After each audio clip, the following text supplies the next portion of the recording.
Hi, in this session, I'll be explaining about COALESCE.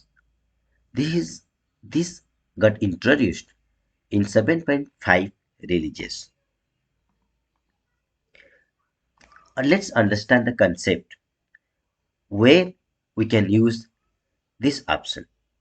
COALESCE can be used for outer join if there is a need to add a specific value for the field where the entry in the outer table does not exist. Then we can use COALESCE.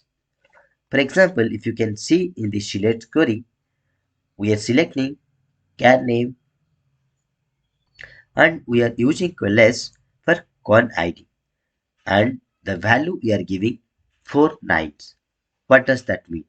That means if the value of con id is not available for a particular carrier name, then it will be auto-populated or defaulted with the values 49. You can see on the right side, the values, populated values are all 99s, where for other carriers, but for the first carrier name, there is a con ID, and that's why the value that is available is populated. For the rest, it got defaulted because of using that coalesce function. Thank you for watching.